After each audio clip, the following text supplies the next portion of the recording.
নবীজি যেদিন নবুয়ত পাওয়ার পরে বাড়িতে আসলেন, বিশ্ব নবী বাড়িতে আসার পর খাদিজাকে বলেছিলেন, ইয়া খাদিজা জাম্মিলুনি জাম্মিলুনি, আমাকে ঢেকে দাও, আমি ভয় পেয়েছি। হযরতে খাদিজা ওই দিন 5টা কথা বলেছিলেন।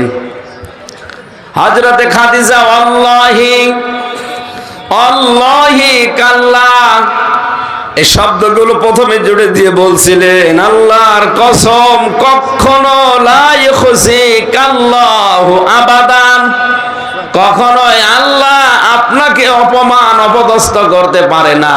অথচ ওই সময় খাদিজা মুসলমান হয়নি। কথা বলে না কেন? 40 বছরে তার বিয়ে হয়েছে, 25 বছরে নবীজি মুহাম্মদুর রাসূলুল্লাহ বিবাহ বন্ধনে আবদ্ধ হয়ে 15টা বছর সংসার করার পরে তিনি নবুয়ত পেলেন। প্রথম নাম্বারে এসে যখন এই কথা বলেছেন, তিনি সর্বপ্রথম যে বাক্য উচ্চারণ করলেন, প্রথম বাক্যে আল্লাহর নাম নিয়েছেন 3 বার। আপনি হিসাব করে দেখেন, আল্লাহি কাল্লা লা ইখজিকাল্লাহু আবাদান, 3 বার তিনি বললেন আল্লাহর কসম, কখনো না, আল্লাহ কখনো আপনাকে অপমান অপদস্থ করতে পারে না।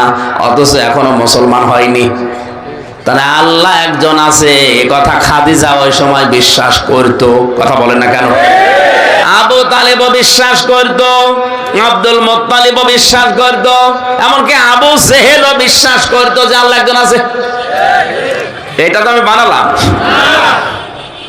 বদরের ময়দানে যেদিন যাচ্ছিল, কাবার গিলাফ ধরে আবু জেহেল হাউমাউ করে কেঁদে বলেছিল, কাবার মালিক তুমি একজন আছো, আমি জানি মুহাম্মদের বিরুদ্ধে অস্ত্র নিয়ে যাচ্ছে বদরের ময়দানে যুদ্ধ করার জন্য, সত্যের পক্ষে যে আছে তারে তুমি বিজয় দিও।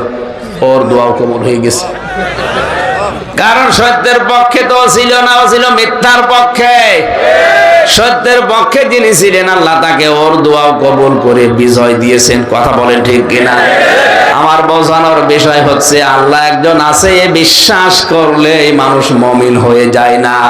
আমিনান নাসি মাই ইয়াকুলু আমান্না বিল্লাহি ওয়া বিল ইয়াউমিল আখির ওয়া মা হুম বিমুমিনিন।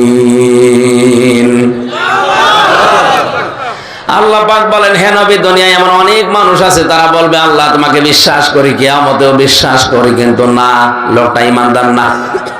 এ কথাটা তার মুখের কথা, এটা তার মুখের কথা, কিন্তু মনের কথা না। যতদিন পর্যন্ত মানুষ হিসাবে আপনি মুখের কথার সাথে মনের কথার মিল করাতে না পারবেন, ততক্ষণ আপনি মুমিন না, মুনাফিক।